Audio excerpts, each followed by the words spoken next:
Bienvenidos a mi seminario de química, en el cual estudiaremos los principales modelos atómicos y su trascendencia como aporte a la química. ¿Qué es el átomo? Para definir qué es el átomo, pues empecemos por lo más básico. Definimos de qué es un átomo, que es la unidad más pequeña de lo que se constituye la materia. Entonces, el átomo está constituido por una parte interna que conocemos como núcleo y una parte externa que es donde se encuentran los electrones.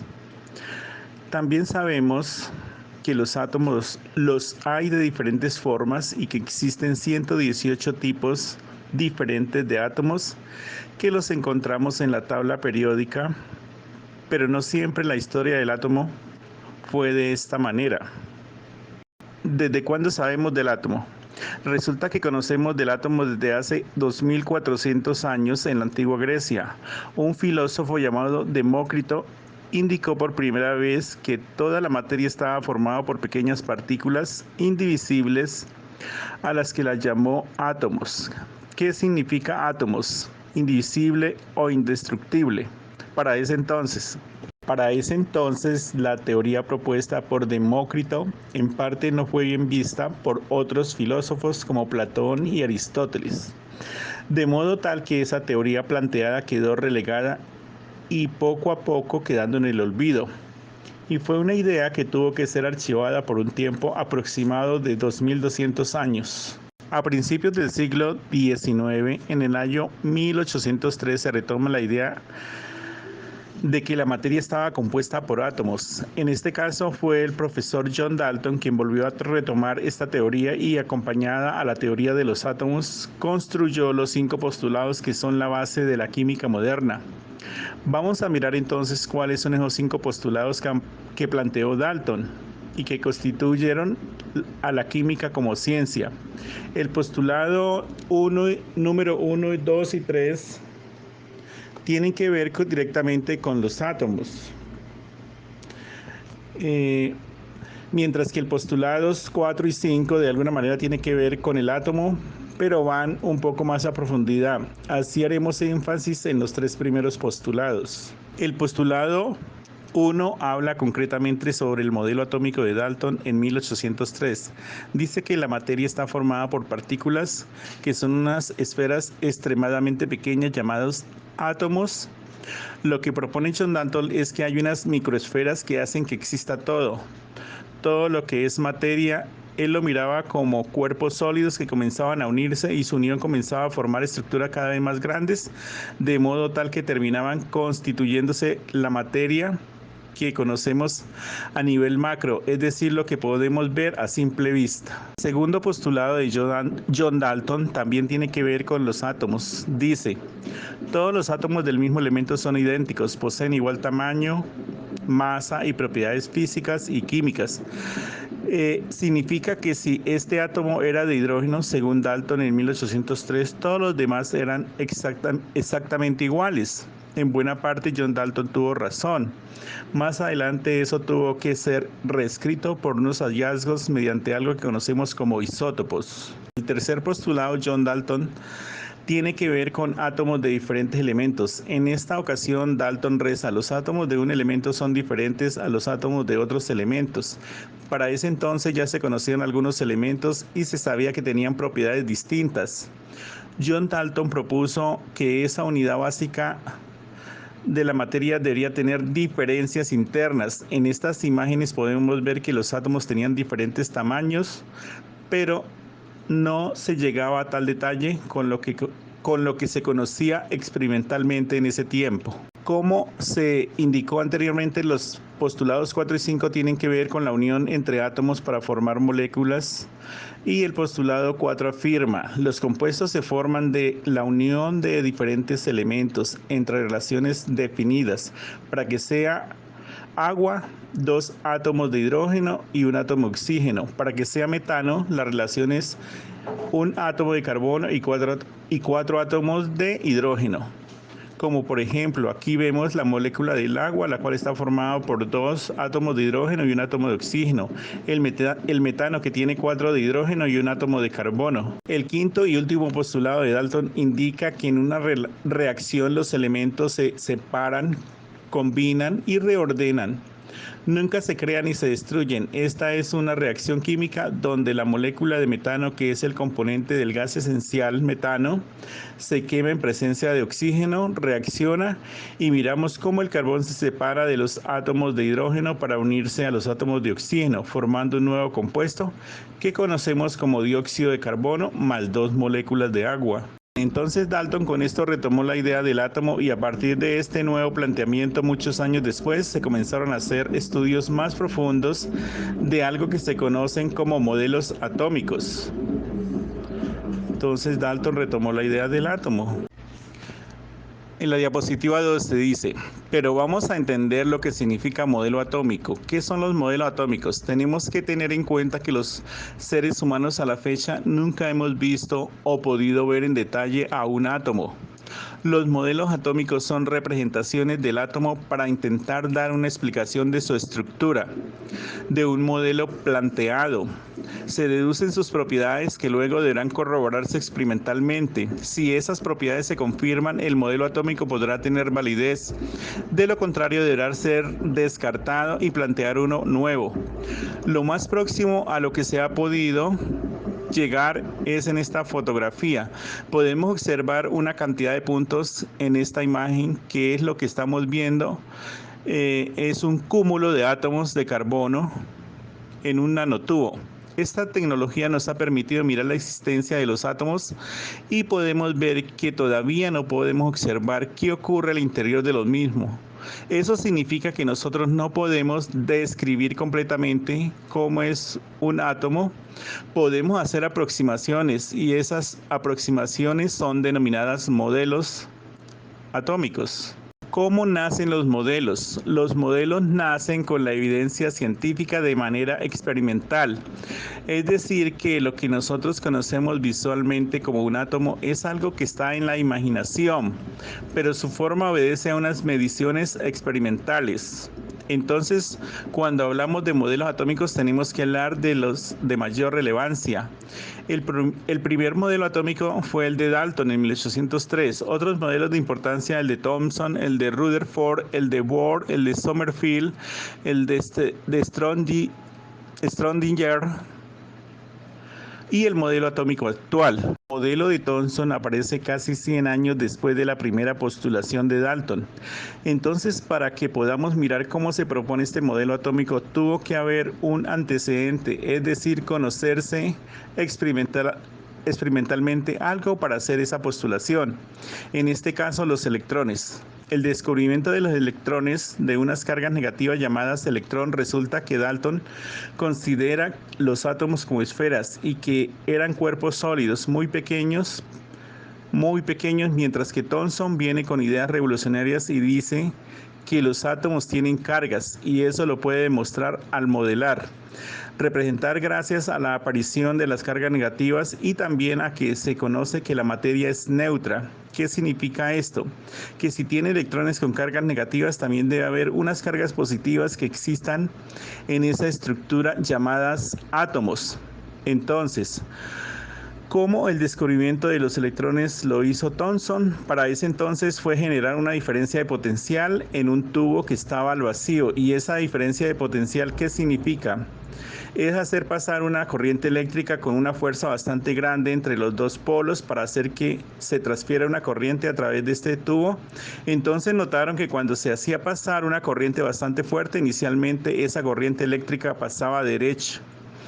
No había una desviación, pero cuando se colocaba un imán, dependiendo por el lado que se colocara, empezaron a notar que una desviación del haz luminoso. Se dieron cuenta que cuando lo ponían un imán en el polo negativo, ese haz luminoso comenzaba a alejarse de dicho polo. Esto se debe a que entre polos iguales hay una repulsión. Si este era el polo negativo, se veía una repulsión. un alejamiento de esas cargas. Al notar que esto comenzaba a bajar o quitarse, encontraron que eso que había allí era algo que era de carga negativa.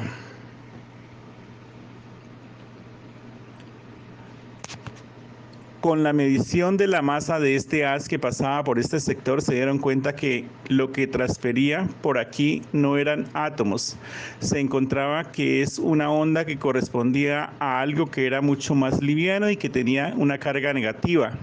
Ya con ese conocimiento y sabiendo que existía una carga de los electrones, una carga negativa, entonces a partir de ahí, ahora sí se tiene en cuenta el concepto de lo que es el átomo y sus cargas. Entonces a partir de ahí Thomson postuló lo siguiente, dice en 1908 que los átomos son esferas de carga positiva que tienen incrustaciones de carga negativa a las cuales se les había denominado electrones. Esa gran esfera era positiva y estas cargas negativas lo que hacía era hacer que en una carga negativa y una carga positiva generaran un átomo de carácter neutro para que pudiera cumplir con la regla de que la materia tenía que ser necesariamente de carga neutra.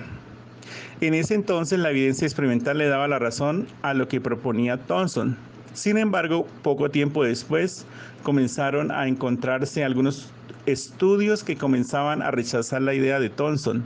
Por ejemplo, Nagaoka en 1904 había encontrado que entre cargas contrarias no podía haber impenetrabilidad, es decir, que las cargas no podían estar metidas una sobre la otra. Esto hizo que el modelo atómico de Thomson perdiera fuerza. Y entonces inmediatamente aparece un nuevo modelo en 1911.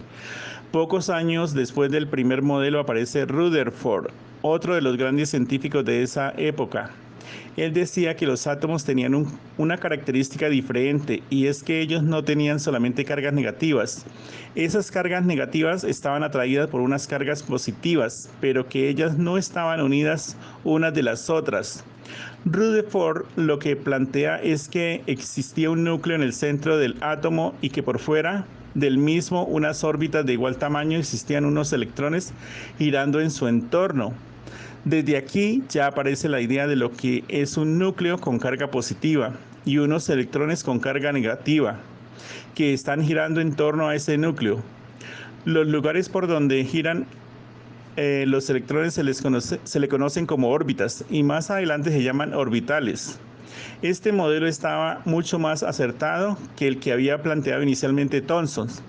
Ya se cumplía con lo propuesto por Nagaoka, pero también fue rechazado porque no explicaba la emisión de la luz que presentan algunos átomos. Lo que tenemos que saber es que cuando se le aplica una corriente a algunos elementos, ellos pueden comenzar a emitir luz.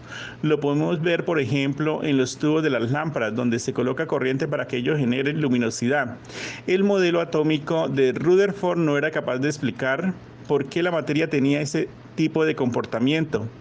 Entonces, para poder entender cómo fue el paso de lo que proponía Thomson con lo que proponía Rutherford, tenemos que conocer algo acerca del experimento que hizo Rutherford. El experimento que hizo Rutherford para poder llegar a esa conclusión, lo que hicieron estos físicos, tomaron algo que son las partículas alfa, que son haces de energía que tienen una carga positiva. El experimento que hicieron fue tomar esa fuente de energía alfa y enviarla a una pequeña lámina de oro. Y esa pequeña lámina de oro lo que hacía era recibir el haz luminoso. ¿Qué esperaban? Que cuando se emitiera el haz luminoso, ese haz luminoso pasara en su totalidad, para ver si podían comprobar de que el modelo de Thomson era el correcto. Tenía que pasar derecho porque al ser unas partículas de carga positiva, esas partículas alfa, como aquí no iba a haber una carga neta, porque lo positivo de la esfera propuesta por Thomson y lo negativo de todos los electrones incrustados harían que la carga neta de este fuera cero.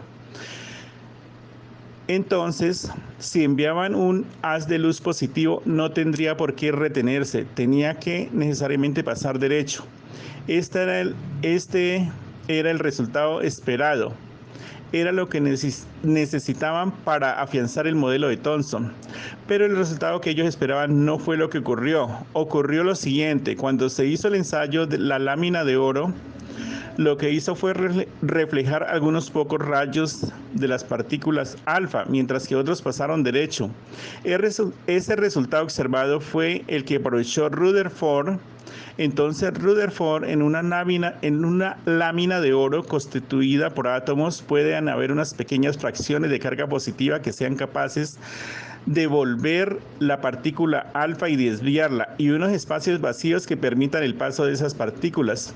Entonces la conclusión a la que llegó Rutherford fue que el átomo no es algo que esté como un cuerpo sólido, es una pequeña parte que tiene una carga positiva y una parte que tiene una carga negativa, que es especialmente espacio vacío. Ese espacio vacío permite pasar la mayor cantidad de haces luminosos, pero a su vez esa parte del núcleo será capaz de hacer rebotar unos pocos haces luminosos. A partir de esta evidencia científica fue que quedó atrás el modelo atómico de Thomson y fue aceptado el modelo atómico de Rutherford. De esa manera pudieron avanzar en el conocimiento del átomo. En el modelo atómico de Rutherford se encontraron más cosas. Se encontró que ese núcleo tenía la mayor parte de la porción de masa.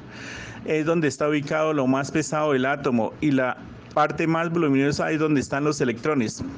Por eso la analogía de la imagen del estadio, donde hace referencia a las proporciones del núcleo y las órbitas, donde es posible encontrar los electrones, que el balón de fútbol sería el núcleo del átomo que está en el centro del estadio, y donde se encuentran las órbitas sería todo el resto del espacio del estadio, incluyendo la gradería y los techos. Lo que se quiere indicar es que el núcleo es muy pequeño con respecto a las órbitas en las que giran los electrones, que el núcleo es el que tiene la mayor cantidad de materia, la mayor parte de la masa del átomo, pero es significativamente más pequeño y más pesado. Bien, ya con eso podemos avanzar. Resulta que lo que propuso Rutherford fue bastante útil para la aparición del núcleo. Fue muy importante conocer que los electrones giran en torno a ese núcleo, es muy importante, pero también, como se dijo, que no podía explicar los espectros de emisión de la luz. En 1913 aparece Bohr, dice que Rutherford tiene la razón. Existe el núcleo, existen las órbitas, pero viene y le añade el concepto distinto. Mientras que Rutherford había dicho que las órbitas eran del mismo tamaño, Bohr establece que no, existen órbitas que esas órbitas están en diferente distancia del núcleo. Eso tiene unas implicaciones bastante importantes. En la imagen miramos el modelo atómico propuesto por un átomo de berilio, donde se muestra que tiene 4 protones y que son los protones, son las cargas positivas que tiene un átomo en su núcleo, y dice que tiene 5 neutrones. Los neutrones son partículas que se encuentran en el núcleo y que se caracterizan, si los pudiéramos dividir en sus componentes, ellos tienen en su interior un protón y un electrón y un neutrino. Esa es la composición de los neutrones. Y en su parte externa, girando en torno a ese núcleo, están los electrones, que, como anteriormente se dijo, hacen la mayor parte del volumen de un átomo, pero son muy livianos. Entonces el modelo atómico de Bohr refuerza aquello que se había planteado más de un siglo atrás, aquello de que los átomos eran distintos entre ellos. Entonces Bohr establecía que había átomos que tenían una sola órbita y en torno a esa órbita giraban sus electrones. Tenemos aquí el ejemplo del átomo de helio, que tiene 2 cargas positivas, 2 cargas negativas, para que el átomo sea neutro, y también tenía 2 neutrones. El átomo de berilio, por su parte, tiene 4 cargas positivas, protones, 4 cargas negativas, electrones. Nótese que las cargas negativas no están a la misma distancia del núcleo y que hay unas órbitas que se le dice N1, los cuales tienen 2 electrones girando alrededor de ella. En N2 también hay 2 electrones que giran en torno al núcleo. Para que pueda determinarse neutro, tiene que tener 4 números de cargas positivas y 4 números de cargas negativas. En este caso, 4 protones, 4 electrones. Esta siempre tiene que ser igual a 0 para que sea neutro. El átomo de carbono tiene 6 protones, 6 neutrones. y 6 electrones. Y tenemos aquí 2 electrones en N1, 2 electrones en N2 y 2 electrones en N3. Nótese que en el berilio el número de neutrones sí puede variar, como en este caso el berilio, que tiene 5 neutrones. El modelo atómico de Bohr también se pudo explicar algo más, que era la facilidad o dificultad que tenía un electrón de pasar de un nivel de energía a otro, entendiendo que las cargas positivas atraen a las cargas negativas. Este núcleo comenzaba a hacer más fuerza de atracción sobre las cargas negativas, hace que ese electrón se vea fuertemente atraído hacia el núcleo. Pero si nosotros consideramos la distancia de la órbita N2, entonces los electrones están con menos fuerza de atracción por parte del núcleo. Eso quiere decir, los electrones de la capa exterior podrían soltarse más fácilmente que los electrones que están en la parte interna o nivel 1. Entonces nos lleva a decir que los electrones que están más cerca del núcleo son más difíciles de escapar que los que están en niveles más lejanos. Bohr hizo un nuevo planteamiento y habla sobre los niveles de energía. Estableció que N son los niveles de energía y encontró experimentalmente que existen 7 niveles de energía, de 1 hasta el 7. Dijo que los electrones de los niveles más internos, en los números más bajos, son electrones con baja energía porque tienen mucha atracción del núcleo y por ende no van a poder saltar o salir fácilmente, mientras que los electrones que tienen el nivel de energía más alto están más alejados del núcleo y pueden salir con mucho más facilidad del átomo. El modelo atómico de Rutherford no se le había aceptado porque no podía explicar por qué ocurría la emisión de luz. Para poder entenderlo, el modelo de Bohr lo puede explicar. Resulta que cuando las lámparas se emite luz por parte de las lámparas, que es materia en estado gaseoso, por ejemplo, gases nobles como el neón, el argón, cuando se les hace pasar corriente, los electrones de baja energía saltan a la órbita siguiente. Cuando saltan a la órbita siguiente, ellos se vuelven inestables y tienen la necesidad de volver a su órbita inicial. Cuando ellos brincan de la órbita de más alta energía a los de menos energía, entonces se emite una luz que se conoce con el nombre de fotón. Entonces el salto de electrón de una órbita a otra libera energía. Una de menor energía hace que se libere un fotón. El fotón es la unidad básica de luz. Por eso es que emiten la luz y se puede observar con el ojo humano.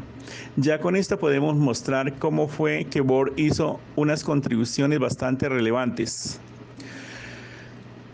El modelo de Schrödinger en 1926 pasó algún tiempo de la postulación de Bohr. Aquí lo que considera Bohr en su modelo seguía planteando que los electrones eran partículas, pero la evidencia experimental mostraba que esos electrones algunas veces se comportaban como partículas y otras veces como pequeñas esferas, como alguna vez lo había planteado Dalton, y algunas veces se consideraba como una onda. Ese carácter dual lo pudieron encontrar años después con las propuestas de los modelos atómicos. El modelo atómico de Sommerfeld fue desarrollado en 1916 por el físico alemán Arnold Sommerfeld, basándose en la teoría de la relatividad de Albert Einstein, por lo que se dice que es un modelo atómico relativista. Hizo modificaciones al modelo de Bohr. Aún así sigue siendo válido para el átomo de hidrógeno, pero al tratar de explicar el comportamiento de átomos de otros elementos presenta insuficiencias. El modelo atómico de Sommerfeld postula que los electrones se mueven alrededor del núcleo en órbitas circulares o elípticas. A partir del segundo nivel energético existen 2 o más subniveles en el mismo nivel. El electrón es una corriente eléctrica minúscula. El núcleo atómico, al igual que los electrones, se mueven alrededor de un centro de masas del sistema. Ese centro de masa estará muy cercano al núcleo, ya que su masa es muy superior a la masa de los electrones. Esta modificación la introdujo para justificar los valores de frecuencias halladas experimentalmente en relación a las calculadas teóricamente. Vemos aquí el modelo atómico de Sommerfeld, donde cada una de las órbitas circulares o elípticas están representadas con un color diferente. En esas órbitas se mueven los electrones. Si comparamos el modelo atómico de Sommerfeld con el de Bohr, observamos dos modificaciones básicas. El modelo de Sommerfeld plantea órbitas casi elípticas para los electrones. El modelo de Bohr, los electrones solo giran en órbitas circulares. Esto introdujo un nuevo número cuántico azimutal, que describe la forma de los orbitales. El modelo atómico de Sommerfeld postula velocidades relativistas. Y fue Schrödinger en 1925 quien determinó ese comportamiento dual, que el electrón, que algunas veces actúa como partícula y otras veces se comporta como una onda luminosa. Aquí miramos que un átomo con sus órbitas, los electrones vemos como las ondas luminosas y miramos el electrón por la parte más externa.